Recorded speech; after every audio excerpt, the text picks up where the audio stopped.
Hey,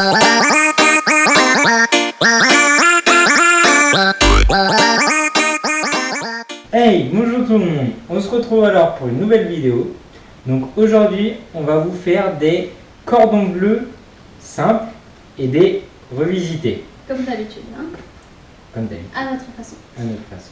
Alors, pour les ingrédients, vous allez avoir besoin d'autant d'escalopes de dinde ou de veau selon vos goûts, autant que vous désirez faire de cordons bleus. Ensuite, pour les tranches de jambon, c'est la même chose. Vous aurez besoin du fromage, donc de l'emmental, du gruyère, selon votre goût. Nous, on prend de l'emmental. Et pour la recette revisitée, vous avez besoin du chorizo, du poivron et des oignons. Et bien sûr, après, pour paner tout ça, un œuf et de la chapelure. Voilà. Et de l'huile après pour griller, mais bon, ça, c'est autre chose. Alors, pour la première étape, il va falloir prendre les escalopes et les aplatir. Donc, soit si vous allez chez votre boucher, vous pouvez lui demander de le faire. Nous, en l'occurrence, on ne lui a pas demandé, donc on va le faire en face de vous, comme ça vous allez pouvoir voir tout ça. Il faudra tendre la viande, c'est bien qu'elle soit bien tendre. Voilà. Vas-y, donc prends l'escalope, moi j'ai coupé un bout. Vous prenez du film plastique, comme ça, du film étirable, pardon. Hop, vous en coupez un bout. Vous le mettez sur votre viande. Et ensuite, vous prenez, vous étalez bien. Vous prenez une casserole, une poêle, et vous étalez. D'accord? Moi, je vais m'attacher les cheveux parce que j'ai oublié de faire.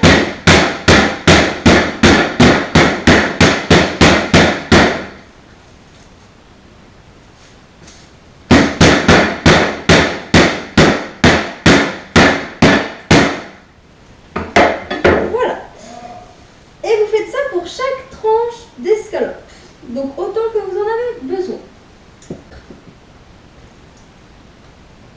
Donc on termine ça et on se retrouve dans quelques minutes. Là, ce qu'on va faire en fait, c'est que on va faire cuire à la poêle à l'avance la variante qu'on veut faire. C'est-à-dire, on vous a pas expliqué. Au lieu d'en faire un classique, on en fait un petit peu à l'espagnol, avec du chorizo, des poivrons et des oignons. Qu'on va faire donc revenir au préalable, et ça va être à la place du jambon. Donc dans un premier lieu, vous venez mettre les poivrons jaunes et rouges, hop, dans notre papier, merci, avec les oignons. Ma cuillère. Oui, mais les oignons. C'est moi. Gamme. Voilà, vas-y. Donc vous les faites revenir un petit peu histoire de les commencer à les cuire, mais pas trop non plus.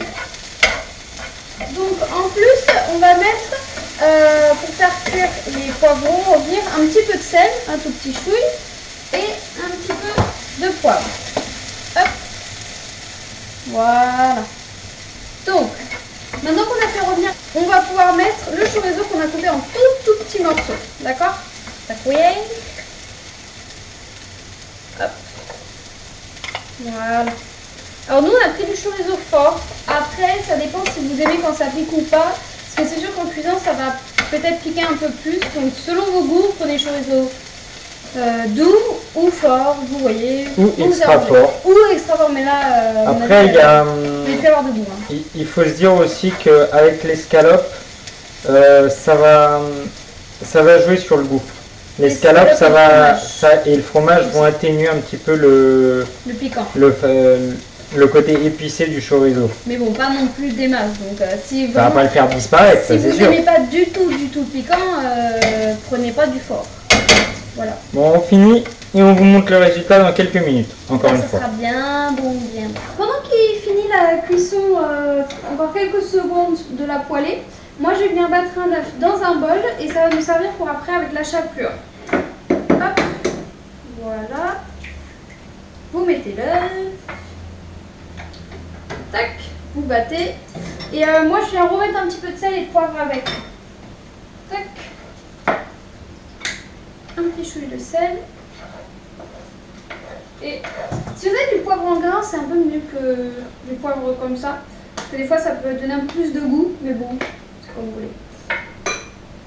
Hop, voilà. Et on bat tout ça.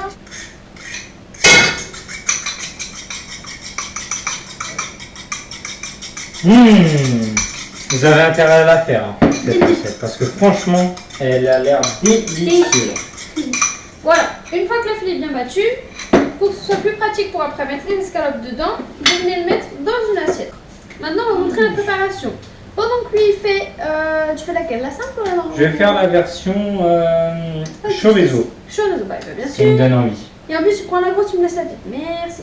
C'est pas grave. Tiens. Non, mais c'est bon, vas-y, garde Tiens, tiens. garde ton merde là. Alors, donc moi je vais faire la version simple.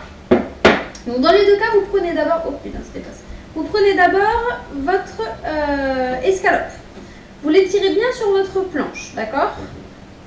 Hop, on étire bien. Voilà. Vous prenez votre jambon et vous l'étalez sur l'escalope, d'accord? Jusque-là, c'est pas compliqué. Et ensuite, vous prenez du fromage et vous allez le mettre. Alors, le fromage, c'est pareil, on l'a coupé en petites lamelles. Si vous voulez le faire, comment on dit? Si vous voulez le faire râper, c'est aussi bien, c'est comme vous voulez. Là, on n'avait pas de râpe, donc on a fait comme ça. Mais les deux choix, c'est bien. Donc, vous le mettez par contre que sur une moitié de l'escalope. Parce qu'après, on va venir replier tout ça. Donc, vous mettez la dose selon ce que vous aimez.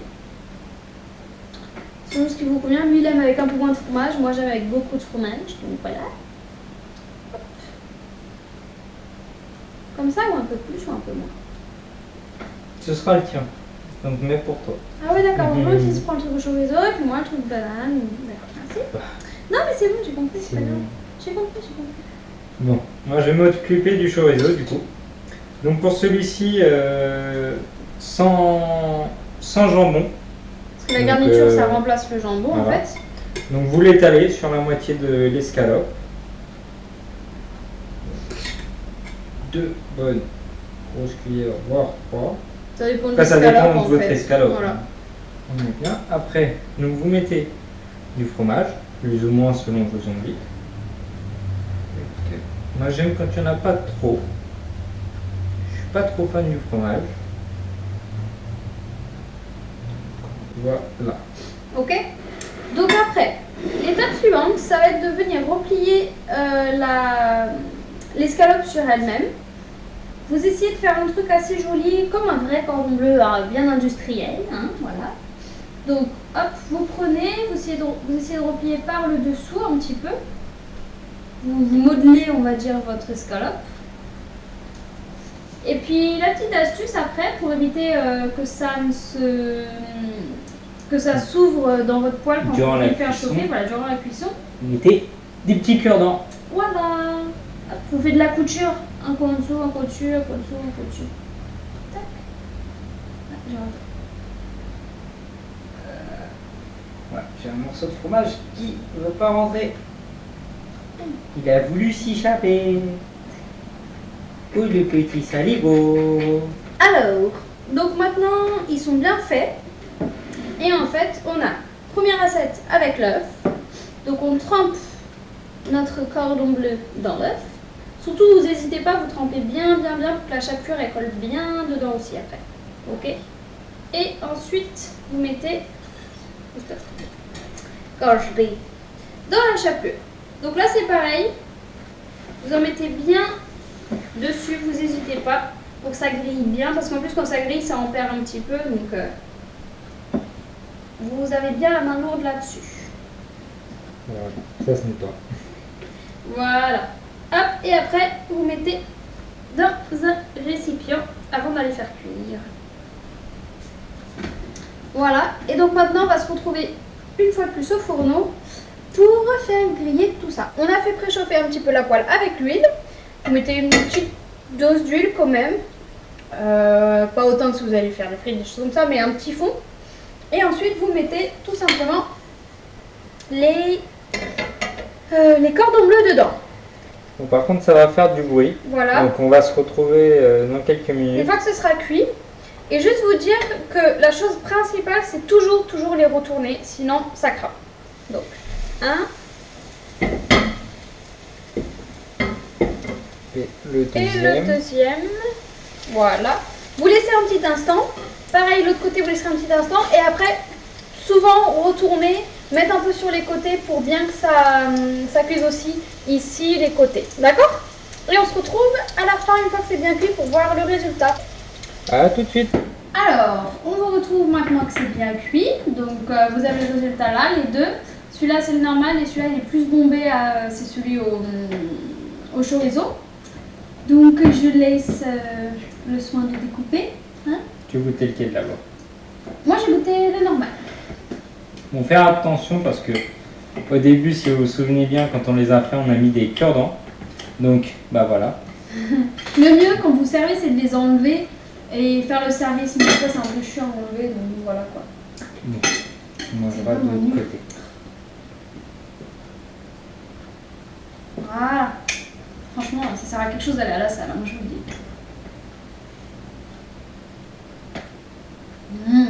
Il est très bien cuit en tout cas. Hein. Super bon. C'est aussi bien de le faire à la maison, comme vous l'avez vu, c'est super simple, super rapide. Donc c'est aussi bien de le faire à la maison que de l'acheter déjà fait au supermarché. Alors, celui-ci, c'est le deuxième. Celui-là, il a l'air plus appétissant quand même. Il a une odeur. Je sais pas si vous allez la voir d'ici, mais... Il est bien juteux comme il faut. Ouais, il y a le jus du chorizo, le gras de chorizo correct, ça c'est sûr. Vous voyez, il y a bien toute la garniture et il y a une odeur avec quand on le découpe. C'est le meilleur. C'est bête qu'on puisse pas vous donner les odeurs. C'est pour moi? Oui. Merci. Ah bah merci. Ah bah merci.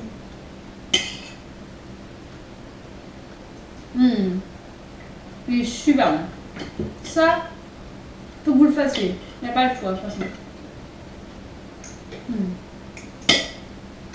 Une tuerie. Voilà. Pile poil.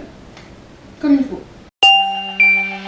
Donc pour l'astuce, pour les personnes vivant seules ou voulant manger seules chez eux, quand vous faites un plat de pâtes par exemple, alors une astuce toute simple, au lieu d'avoir ouvrir un gros pot de sauce tomate, ou pour ceux qui ont la chance d'avoir un potager, se faire leur sauce tomate eux-mêmes. Même avec des tomates super hachées. Ça n'a pas le même goût, on est d'accord. Ça n'a pas le même goût. Mais au lieu de faire un gros tupperware de sauce tomate et de la congeler comme ça et de devoir, dès que vous voulez faire des pâtes à la sauce tomate ou autre chose, hein, dès que vous voulez, vous devez tout décongeler. Ce qui est mieux, c'est que vous prenez les bacs à glaçons, vous mettez donc la sauce tomate dedans, vous mettez au congélateur le temps que les petits glaçons de sauce tomate se forment. Après vous les cassez, vous les enlevez, vous les mettez dans un petit sac de réfrigération, vous le laissez au congélateur, il n'y a pas de problème, le temps que vous voulez. Et comme ça, dès que vous faites juste un plat de pâtes ou quoi que ce soit, vous voulez juste une petite portion de sauce tomate, vous sortez un petit carré un petit glaçon de sauce que vous laissez, comme ça vous le laissez décongeler soit dans un bol au micro-ondes ou quoi que ce soit. Vous la rajoutez sur votre pâte, sur votre préparation, ce sera simple et délicieux. Et rapide. Et rapide. Et ça évite d'avoir le gros truc à décongeler et qu'après on ne sait pas quoi faire encore du reste. Donc c'est vrai que voilà. Ceux qui veulent tester, puis nous dire après si vous trouvez que c'est une bonne idée ou pas. Voilà. Donc sur ce, on vous laisse. On vous laisse faire cette recette, l'aimer et on se retrouve dans une prochaine vidéo très rapide. Voilà, ciao tout le monde. Ciao.